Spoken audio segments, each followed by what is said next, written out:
Nós gostávamos de saber um pouco como é que era a vida antigamente, na época da ditadura, e como é que isso influenciava a música em coisas como a Hum. censura. Vamos lá ver. Vocês conhecem, efetivamente, isso é público, na situação que se vivia antes do 25 de Abril. Era uma situação de ditadura, era uma situação de liberdades reprimidas, de ausência de liberdades, era uma situação de perseguição política a quem se opusesse à ditadura, a quem lutasse abertamente contra ou denunciasse as injustiças da ditadura. E, sobretudo, do meu tempo, nos anos mais próximos do 25 de Abril, quer dizer, a partir dos anos 60, sobretudo, começou as minhas preocupações também, além da rejeição da ditadura e da situação que se vivia, de falta de liberdades, foi isso tudo mais o problema da guerra colonial, não é? Portanto, que começou em 1961 e o problema da guerra colonial foi o problema que explotou muitas das reações por parte da oposição em Portugal. Não só, antes disso já havia muitas resistências por parte organizadas por parte do Partido Comunista, que era a maior força organizada de oposição ao regime. Depois, mais tarde, também muitos outros setores foram percebendo e dando conta e denunciando o que estava a passar. Inclusivamente, anos mais tarde, muita gente ligada à Igreja, etc., como era o meu caso. E, portanto, a situação que se vivia nessa altura era uma situação de asfixia, não é? Era uma situação de grandes dificuldades em a pessoa poder exprimir livremente aquilo que pensava. Isso ao nível do cotidiano e ao nível militar, expressão poética, expressão musical, etc. Portanto, no ponto de vista, quer dizer, aquilo que mais completamente a meu respeito, quando eu começo a dar conta da situação crítica e asfixiante em que se vivia, começo a orientar as escolhas dos problemas para uma temática mais social, mais a denúncia da situação, mais de tentativa de apelar à resistência do povo português contra a situação que vivíamos. Juntando-me assim a todos aqueles amigos e companheiros que já nessa altura denunciavam toda essa situação. Foi a partir de certa altura que eu passei então a integrar o grupo dos cantores que com a sua voz, os seus poemas, a sua guitarra, denunciavam a situação que estava a viver. Isso também aconteceu sobretudo a partir do final dos anos 60, em que comecei a cantar em público e, portanto, depois tive aquele programa do Zip Zip, onde fui através do Vato Resto pela mão de José Afonso, e foi a partir daí assim que eu comecei também a integrar o coro dos cantores que não se limitavam a não concordar com a situação política, mas usavam a sua música e os seus poemas para denunciar ativamente a situação que se vivia e sobretudo a guerra colonial. Foi aí que começaram os dissabores, não é? Porque não era só a parte da musical, mas já agora a parte artística, a poética, literária, a parte do teatro, a parte do cinema, tudo isso era uma frente grande, ampla, de denúncia do que estava a passar. E, portanto, o que eu posso falar de mim é que passei então a integrar o grupo daqueles que denunciavam a guerra colonial. As nossas sessões foram muitas vezes proibidas, as nossas sessões foram algumas vezes interrompidas pela PIDE, muitas vezes as nossas sessões, quando não eram interrompidas pela PIDE, eram objeto de relatórios pormenorizados sobre o que estávamos a cantar e o que estávamos a dizer, e, portanto, foi esse o meu contributo, não mais importante nem menos importante do que aqueles todos que fazíamos parte desse grupo que não se contentou com pensar contra o governo, mas tentando verbalizar publicamente essa discordância em relação à situação que vivíamos, em relação à ditadura.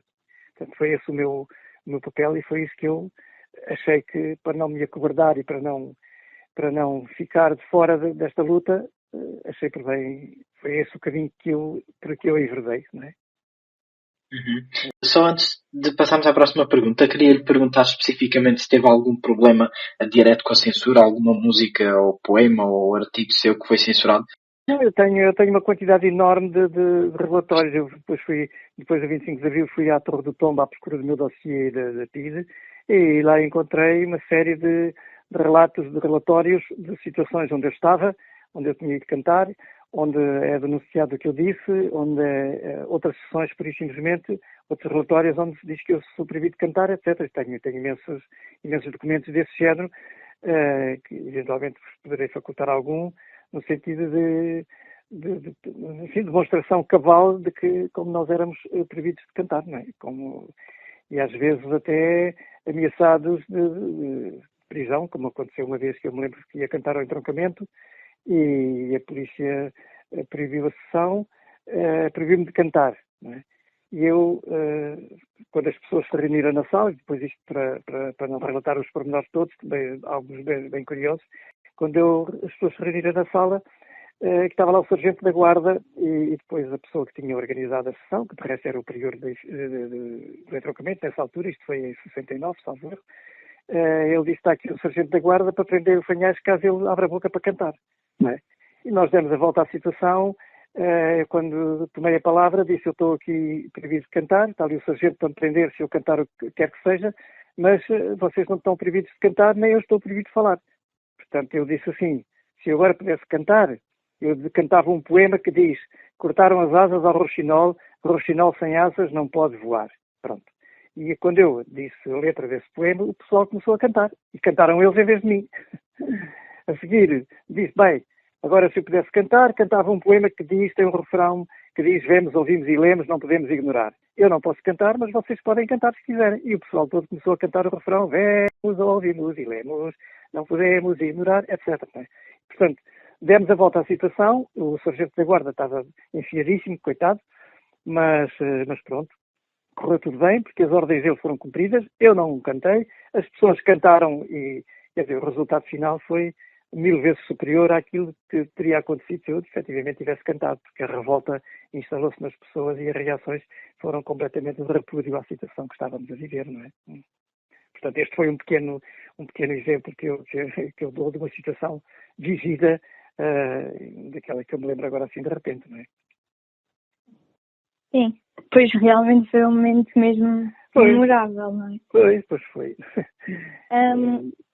Agora, eu estava para fazer como segunda pergunta, mas de certa forma até já entramos um bocadinho nela, que era sobre alguns episódios específicos que foram mais memoráveis na sua carreira, mas talvez agora depois da Revolução. Não, bem, há outro episódio, quer dizer, aí assim, em que houve um confronto direto, digamos, com a polícia, que foi uma vez nos Açores. Eu tinha ido cantar, convidado para cantar, a sessão foi proibida, mas os organizadores tentaram encontrar uma outra sala onde eu pudesse cantar, e então encontraram o primeiro andar do restaurante. E então juntámos-nos no dia a seguir ao dia em que estava previsto eu cantar, e pronto, organizaram essa sessão no tal primeiro andar. Eu estava a cantar, estavam cerca de 30 pessoas, 40 pessoas, não sei. Eu estava a cantar e a porta abriu-se e eu olhei, reparei pela reação das pessoas que era alguém da PIDE. E eu estava a cantar o roxinol justamente, cortaram as asas ao roxinol e o homem bateu-me no ombro e disse: o senhor não pode cantar. Eu continuei a cantar. E ele mais forte bateu-me e disse: o senhor não pode cantar. Eu interrompi, virei para o homem e disse: olha, eu não estou habituado a que me interrompam enquanto eu estou a cantar. E continuei a cantar. O homem tornou-me a bater no ombro e disse: estou aqui para o proibido de cantar. E eu disse: olha, não sei quem o senhor é, faz favor, identifica-se. Eu não me identifico porque todas as pessoas que aqui estão sabem quem eu sou. Está bem, mas eu não sei quem é o senhor não conheço o senhor de lado nenhum, faz favor, identifica-se. Bom, aquilo começou-se a gerar ali um burburinho entre as pessoas reagiram, mas que raio, mas estamos no país, não se pode cantar, mas o que é isto, não há liberdade, etc, etc. E o homem ficou um bocado apreensivo, digamos, com a reação das pessoas, não é? E até depois chegou a dizer: bem, aquela velha resposta que é sempre a safa para quem não tem outra desculpa, e diz: eu estou aqui a cumprir ordens, eu estou aqui para proibir este senhor de cantar, se ele cantar eu vou prendê-lo, mas os senhores podem fazer o que quiserem, até me podem mandar aqui da janela abaixo, mas eu estou aqui para cumprir ordens, não é? Pronto, aquilo acabou por não se poder cantar, etc., mas foi assim uma ocasião em que eu, sem saber muito bem onde é que fui buscar as forças para enfrentar um homem da PIDE, porque apesar de tudo a gente tinha receio das consequências, mas pareceu-me que se eu não tomasse uma atitude, enfim, não fizesse das tripas coração, se calhar as pessoas também se podiam, enfim, pôr um bocado nas encolhas. Mas o que é certo é que eu fui buscar forças não sei aonde para responder ao homem e as pessoas reagiram também violentamente em relação... Portanto, aquilo teve um efeito, se calhar, melhor do que se eu tivesse efetivamente cantado. Isto foi uma outra situação. Essa foi com um contacto direto com um homem da PIDE, não é? Mas nunca fui preso. Só uma vez fui interrogado quando estava no Barreiro, mas nunca fui preso, felizmente. Se eu tivesse sido preso, não sei o que é que teria dito, mas enfim. teria dito, pronto, olha, não sei, se fosse preso, quando está presa não sabe como é que reage. Nunca passei por essa situação, felizmente. Coisa que não aconteceu a colegas meus, não só meio amigos cantores, como também a outras pessoas ligadas aos chamados católicos progressistas, se insurgiram e foram, levaram por diante as suas convicções religiosas de cidadãos também, denunciando a situação, denunciando a ditadura, sendo presos, torturados, etc, etc. E há dias morreu uma pessoa que estava nessas circunstâncias, uma amiga minha que morreu, que estive nessas circunstâncias de ter sido presa e torturada pelo simples facto de ser contra a situação e de ter tomado atitudes inéditas contra a situação que se vivia. Portanto, são pequenos episódios que não são nem mais nem menos corajosos do que outros que os de amigos e colegas passaram por elas, mas que, enfim, foram situações em que eu achei que não tinha nada a perder. E foi de muitos dos meus colegas e amigos que eu recebi o exemplo e a força e a coragem para não me calar quando tinha que falar, não é? Porque eu pensava assim muitas vezes, estes meus amigos têm mulher, têm filhos, têm família até sustentar, etc. E, portanto, estão a arriscar muito ao denunciar o que se passa, ao denunciar a situação, etc, etc. Eu não estou nessa situação, não tenho mulher, nem filhos, nem nada disso, e, portanto, para que é que eu estou aqui nas encolhas? Eu não posso ser menos do que eles, eu tenho que seguir o exemplo deles e de coragem. Portanto, o exemplo deles deu-me força para eu próprio também a passar a alinhar com o grupo daqueles que denunciavam a situação que estávamos a viver, a situação trágica que estávamos a viver. Sim, é verdade. E muitas das vezes a união faz a força. E se calhar aí nesse caso foi mesmo. É mesmo isso, é mesmo assim. Quando sabe que não estamos sozinhos, mas que temos companheiros que estão a passar pela mesma situação e que estão a reagir com coragem, com energia e com força, etc., dá-nos uma força muito grande, não é? Quando sabe que há amigos que não cruzam os braços e que estão sujeitos às piores consequências, nós sentimos força para não nos limitarmos a não ficarmos nas encolhas, como eu disse há bocado. Não é? Sim, exatamente. Pronto, agora no seguimento exatamente do que estava a dizer, e passando já ao processo revolucionário, ao período revolucionário depois da explosão que foi, gostávamos de perguntar qual foi a sua experiência no grupo de ação cultural e qual é que acha que foi o papel da música nesse... Eu não estive no grupo de ação cultural, não, no GAC não estive. O GAC estava mais ligado ao Zé Mário Branco e a outros cantores, mas eu não estive ligado ao grupo. Quer dizer, estava noutro grupo, estive num grupo que era uma cooperativa que era Nova, mas antes da cooperativa ter sido criada também, pronto, estava sempre ativo, sobretudo com o Zé Afonso e com outros cantores, mas o nosso trabalho depois do 25 de Abril foi lutarmos pela implantação do chamado poder popular. Eu estava muito ligado ao Zé Afonso, eu próprio integrei um grupo que era da Luar. Portanto, para nós, o básico digamos, da cultura política era o poder popular. Portanto, apoiámos, cantámos em apoio e com ocupações de cooperativas, criação de cooperativas, ocupações de edifícios abandonados para a criação de clínicas populares, etc, etc. Apoiámos comissões de moradores. Portanto, o meu trabalho, juntamente com bastantes outros meus colegas, sobretudo o Zeca, era estarmos ao serviço das lutas populares e da implementação das lutas populares, não é? Para que as coisas pudessem vingar e pudessem ter sucesso. Não é? Foi essencialmente o meu trabalho. Tanto aqui como no estrangeiro, quer dizer, nós cantámos dezenas de vezes, tanto aqui como fora de Portugal, sobretudo junto à imigração, onde eu tinha vivido quase 3 anos, e, portanto, o nosso trabalho também era, digamos, junto à migração, alertá-los e sensibilizá-los para a situação política que estávamos a viver em Portugal, portanto, tentando chamá-los para o lado da democracia, para o lado do desenvolvimento do país. Era esse o nosso objetivo. O nosso trabalho era, essencialmente, andarmos contribuirmos permanentemente para respondendo o mais possível a todas as solicitações que nos faziam para apoiarmos iniciativas populares, apoiarmos até em quartéis, cantámos muitas vezes também, não é? Isso foi, pronto, era esse o nosso trabalho. Irmos aonde as pessoas julgavam importantes a nossa participação e a nossa colaboração, cantando aquilo que ia ao encontro das aspirações das pessoas, no sentido de cada vez mais enraizar junto do nosso povo os desejos grandes e profundos de liberdade e de democracia. Foi esse o nosso trabalho. Sem dúvida que a música de intervenção deve ter tido um papel muito forte, não é?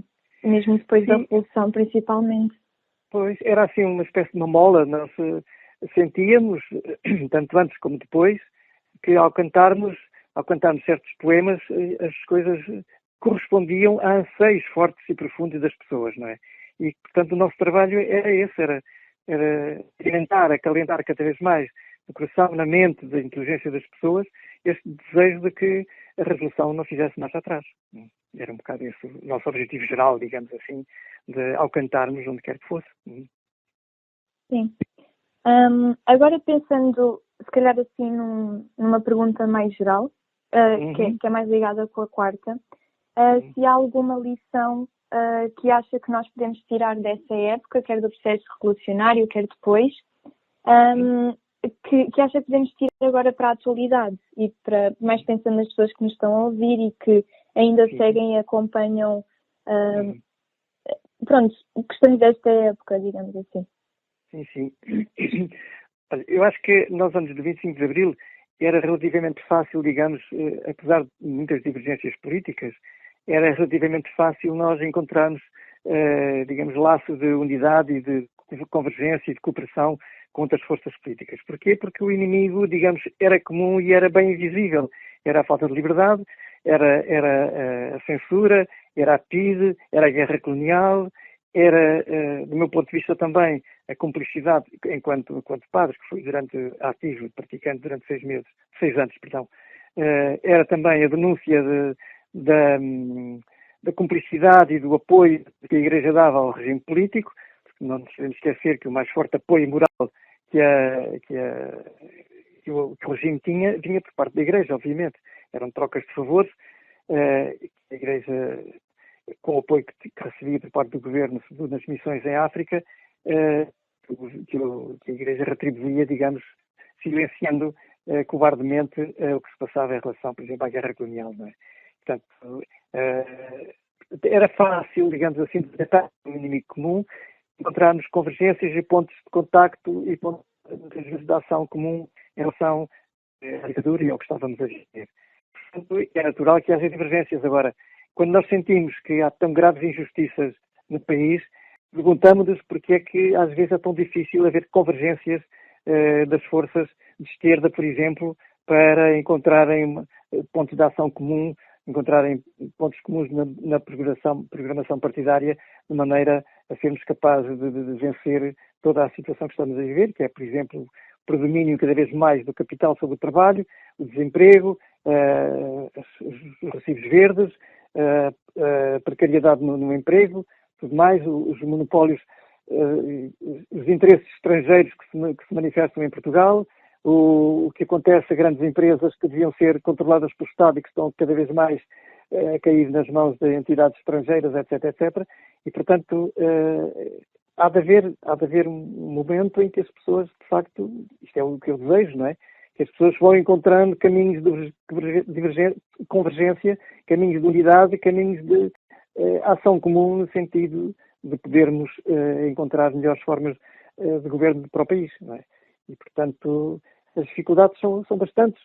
E, às vezes, é difícil sensibilizar as pessoas, porque, como já temos liberdade, não é? As pessoas podem dizer, já temos liberdade, o que é que falta? Falta, de facto, que as pessoas que hoje viveram já em liberdade tentem pensar um bocadinho como eram os tempos antes de haver liberdade e, portanto, que façam um esforço no sentido de que se encontrem convergências, se encontrem cada vez mais forças comuns para levarmos por diante este objetivo último, que é fazer da nossa terra uma terra onde vale a pena viver, uma terra cada vez mais sem muros nem ameias. Exatamente, acho que esse final foi excelente, com a referência ao Zeca Afonso.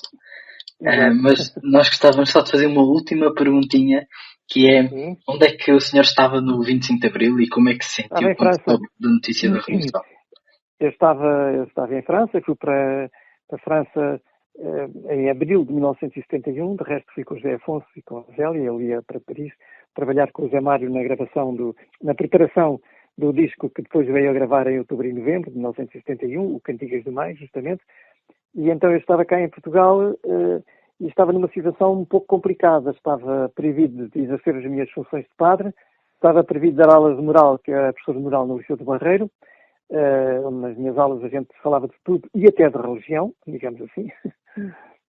E estava previsto cantar, fazia parte do grupo dos que estavam previstos cantar. E assim eu estava a sentir-me um pouco asfixiado e resolvi sair por uns tempos de maneira a poder ver que rumo havia de dar à minha vida. Portanto, fui em abril de 1971.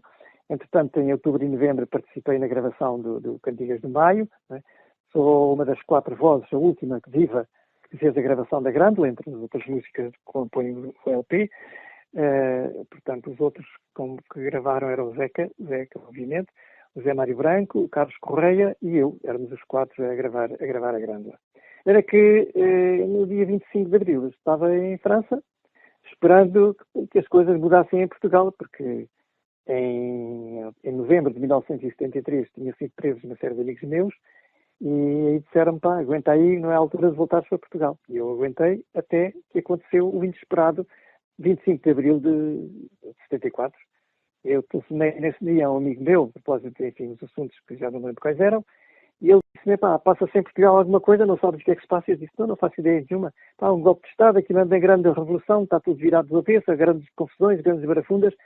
E a nossa dúvida era saber se o golpe que se estava a desencadear era de direita ou era de esquerda, se era, por exemplo, a ultradireita mandada pelo Couso de Riaga a querer voltar aos tempos do Salazar, ou se era, pelo contrário, um golpe democrático que significasse a mudança radical no nosso país. Depois, ao ouvir as músicas na rádio, percebi efetivamente, e depois a confirmação de conversas com outros amigos, que aquilo que estava a passar era, de facto, um golpe tendente a instaurar a democracia e acabar com o regime ditatorial que tínhamos vivido até ao fim. Portanto, meti-me no comboio, no dia 29, quando as fronteiras abriram, cheguei a virar famoso no dia 30, e o primeiro episódio, quer dizer, com isto posso acabar esta minha intervenção.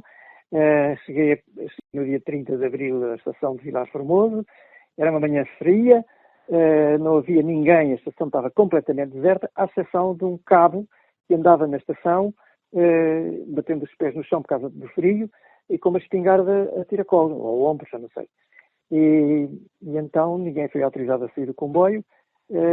O nosso cabo, ao passar debaixo da janela onde eu estava, justamente com um amigo, esse amigo perguntou-lhe, assim, muito baixinho, a imitar o tempo em que nós estávamos ainda na ditadura e tínhamos que falar em segredo, que era para não sabíamos que ouvidos é que estavam na mesa ao lado a ouvir-nos.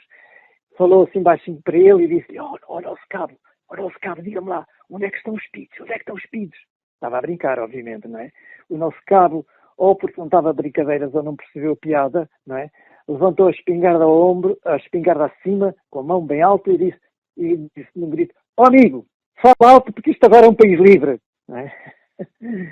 E esse foi o primeiro flash do Portugal Novo que eu assisti, que eu participei logo após o 25 de Abril, quando abri a janela e pela primeira vez respirei o ar puro do Portugal diferente. Não é? E é esse Portugal diferente pelo qual nós lutamos todos os dias para que cada vez seja mais uma terra onde vale a pena viver.